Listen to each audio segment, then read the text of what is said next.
Hi, my name's Taha. You may know me from TikTok. What the hell is up with people who don't just call plants by their actual names? Oh my goodness, your Silophenibellum tree is dying. No, it's not, but my grandmother is.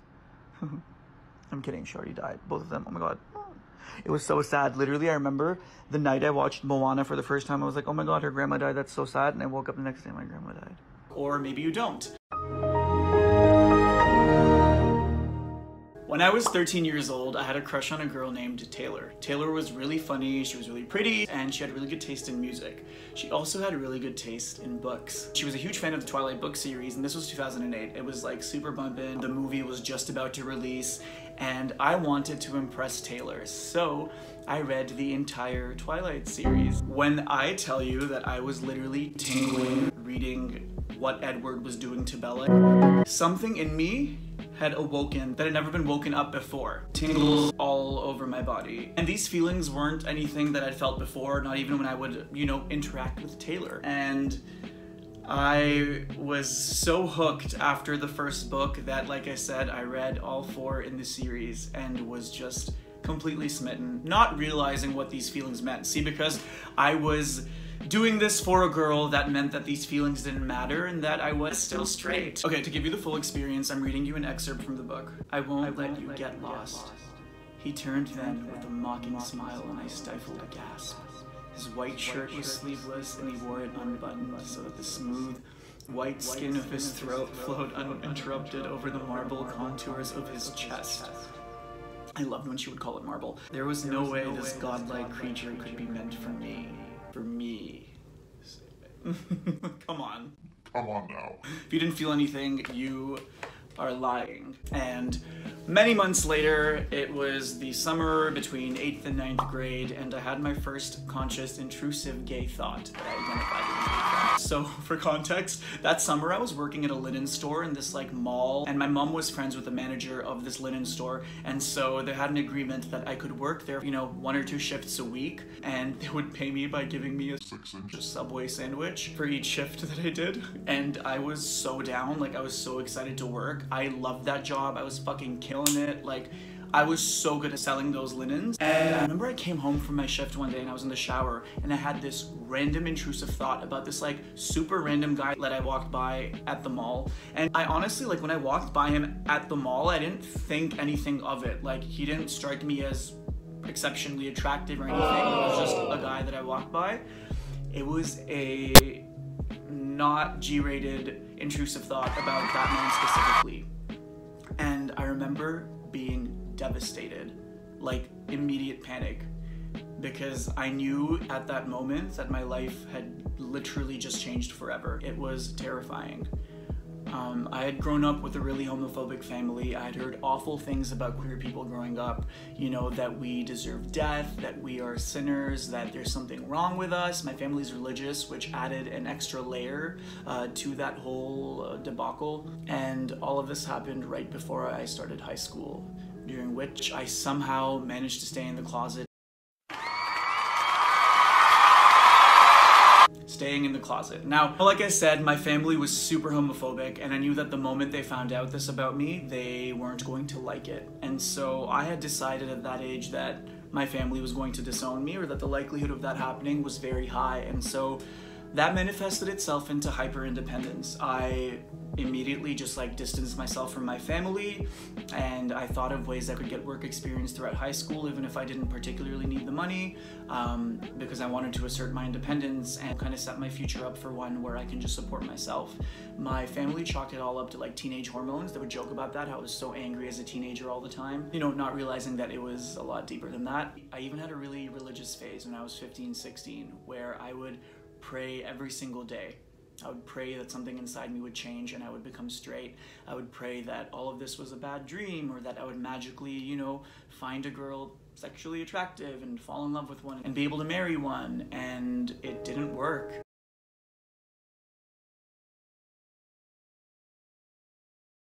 All of that praying, all of that hoping did nothing. And what's funny is I had all the stereotypical like marks of a queer child. When people would ask me why I didn't have a girlfriend, I'd say, oh, I'm focusing on school. My extracurricular activity was musical theater, and all of my friends were girls, and I just didn't really get along with guys nearly as well. I even specifically remember this one guy coming up to me and being like, bro, I need to ask you a question. And I was like, yeah, what?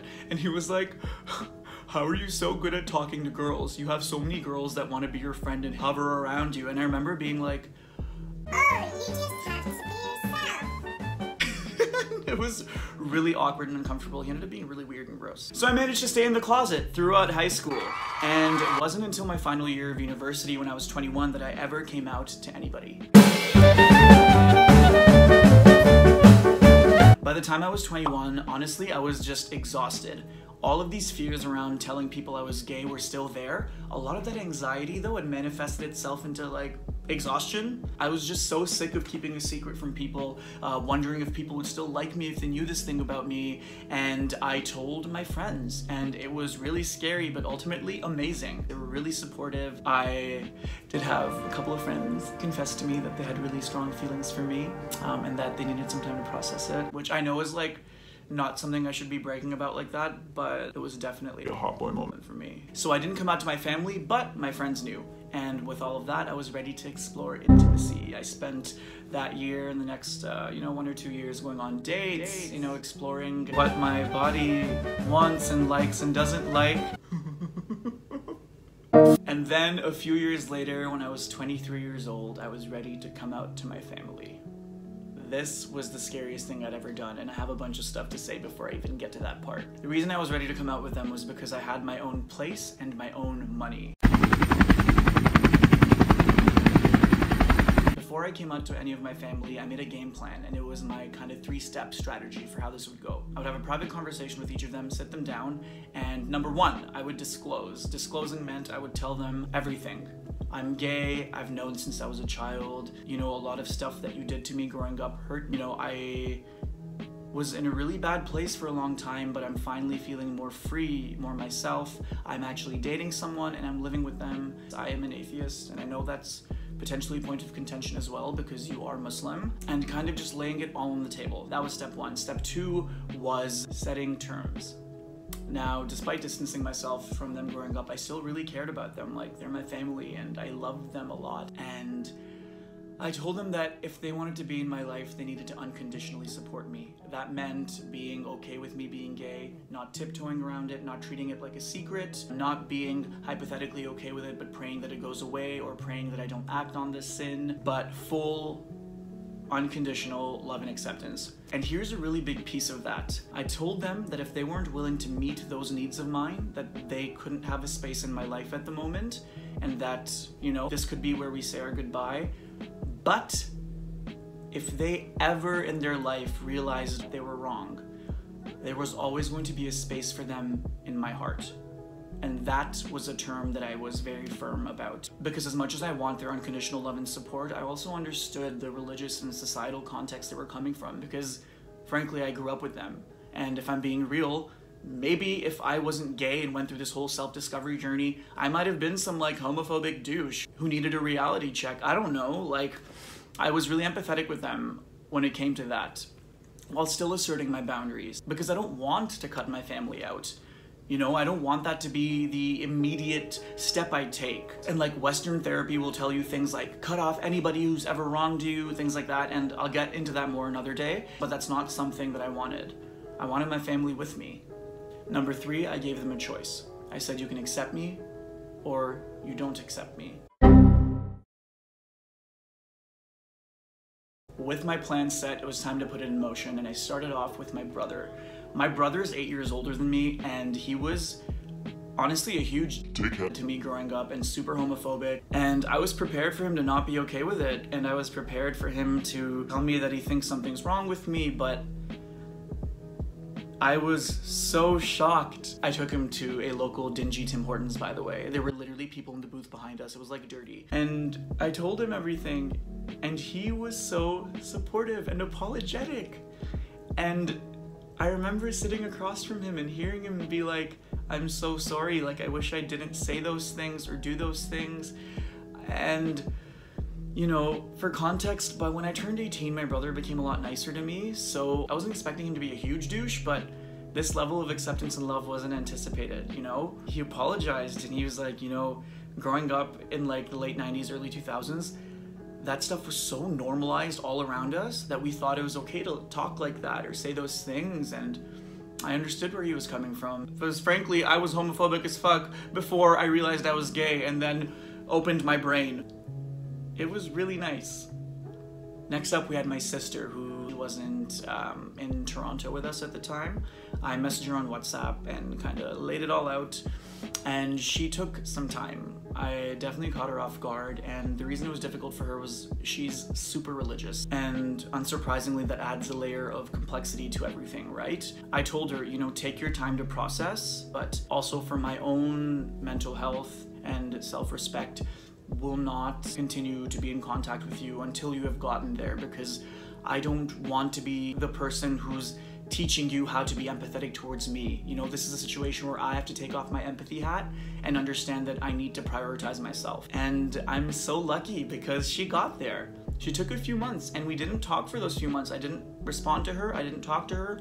That's a big deal for me because she's one of the closest people in my life and has been growing up. She was like a second mother to me. She's 9 years older than me. She's my oldest sibling. And she got there.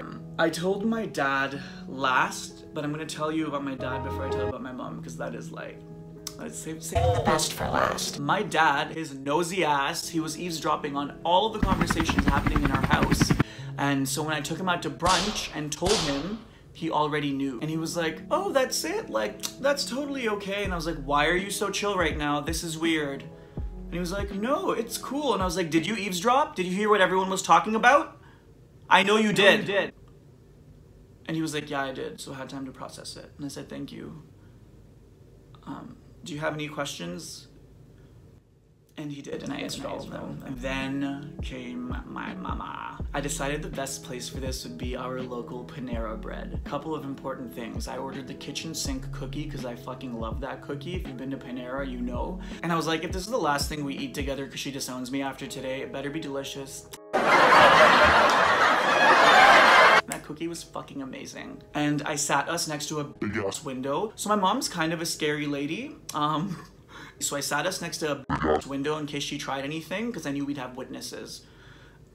I'm not joking. And we were eating our food and I was like, hey, I need to tell you something. And she just looked a little stressed because she knew I brought her for some reason. I was like, I need to talk to you about something, da da da. And she was like, what?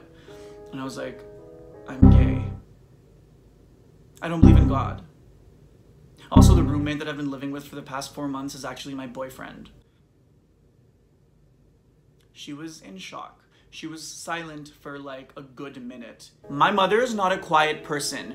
She has never been silent for more than 40 seconds. The first thing she asks me, she goes, who is the woman in the relationship? I said, Mom, there is no woman in the relationship. That's the whole point. She said, what do I do with the jewelry I was saving with your wife? I said, I don't know. You tell me. She said, I'll save it for your biological daughter that you make with a surrogate. I said, what? She was in shock for a little bit. Things were a bit turbulent, but she eventually adjusted when she realized that I was not going to budge and that I was willing to, you know, not be in contact anymore if she wasn't going to give me her unconditional support. And to her credit, she did reflect. She talked to her friends about it. She processed, and she is now super cool and we're really tight, and, you know, like I said, I'm really lucky. As I'm editing this, I'm realizing there's some nuance I want to add. The way I'm telling the story right now kind of makes it seem very sunshine and roses, and like I had a family who was just like off the bat ready to accept me. Something I really want to emphasize is me making sure I overtly validated my feelings and my experiences with them growing up in front of them, and then set my boundaries so firmly. Those were really, really big factors when it came to why they were able to accept me or were pushed to making that decision. If I didn't have my own space and money and didn't have kind of like the capital to set a boundary like that, I know for a fact that my family would not have been okay with any of this stuff. The next step was ripping off the band-aid once and for all. And for me, that came in the form of making a Facebook status. Now, you see, a big part of all of these social interactions I had growing up was constantly being anxious and worried about the fact that these people wouldn't like me anymore if they knew I was gay. I said, I just want to get this out of the way so that people who don't want to talk to me anymore don't have to talk to me. People that are okay with it can keep talking to me. I never have to wonder, I never have to be anxious. So I did. I came out, I kind of shared a bit of my journey towards that, and generally very, very positively received, which was awesome. You know, I wasn't surprised that a lot of my progressive friends were okay with me being gay. Now, what really sucked was some family members that I really, really, really loved, one in particular, who was literally like a father figure to me, basically disowned me after that. Like, he told me I was disgraceful, that I was shameful, that he wasn't proud of me. Yeah, we haven't spoken in years, and that's something that hurt a lot then, and you know, it's been 3 years now and it still hurts. It still hurts to think about that. I had some family members who said they were okay with it, but just stopped talking to me. You know, I have family that like whispers about me or prays for me to change or for me to get fixed, and that sucks. But I was also positively surprised with some of my family members who ended up being cool with it. And I, at the end of that Facebook status, you know, I wrote, if you are somebody who's in a similar situation and want some advice or just want to talk to someone, let me know. And the number of people I never would have guessed in my life that were queer that messaged me and were like, hey, I've never told anyone this, but da-da-da-da-da, was nuts. I had such amazing discussions with these friends and, you know, talked them through my coming out process. A bunch of them have told me that they've come out to their families because of our dialogue after that Facebook interaction. And another big part of me wanting to start off my channel with this introduction to who I am and also kind of normalizing the queer experience within our communities. You know, I'm Indian and Pakistani, I'm South Asian, and I grew up Muslim. Like, those three groups are not particularly known for their love for queer people, putting it lightly. So some of you may be wondering where I'm at now. So this boyfriend that I mentioned before, we broke up last June. We were dating for almost 3 years. It just wasn't working out and we went our separate ways. I spent the past year healing, getting my own place, focusing on myself for the first time in my life. And I am honestly the happiest I've ever been in my entire life. Like, it's unreal.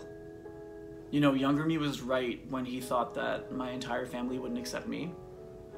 But what he didn't know was how much joy and freedom he'd just feel on a day-to-day basis after coming out.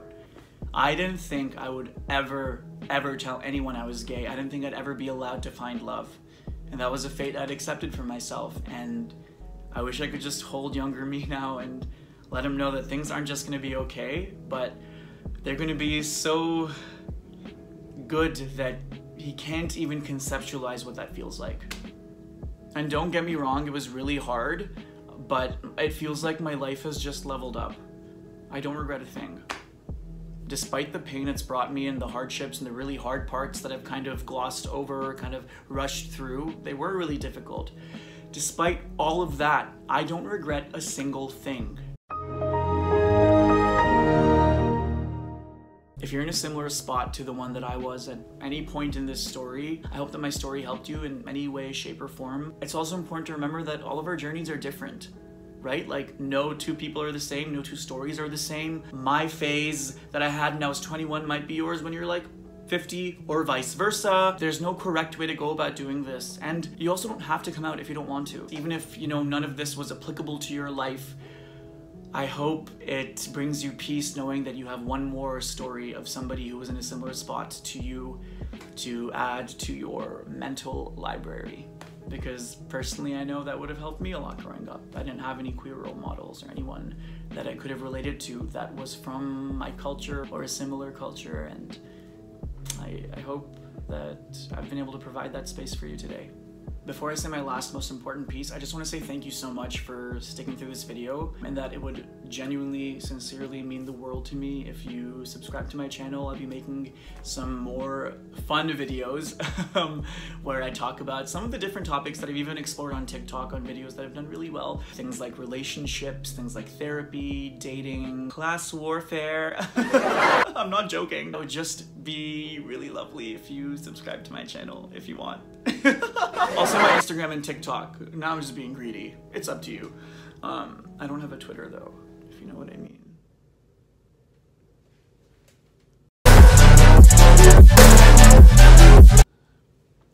Now my last words. I'm gonna get a little closer to make it more intimate. If you are currently in a similar spot to the one that I was, I want you to know that there is nothing wrong with you. I want you to know that there is nothing wrong with you. Your queerness is not a lifestyle that someone can agree or disagree with. It is concrete, it is unmoving, and it is undeniably beautiful. And no matter what anyone says, they can't change that objective truth. You will be okay.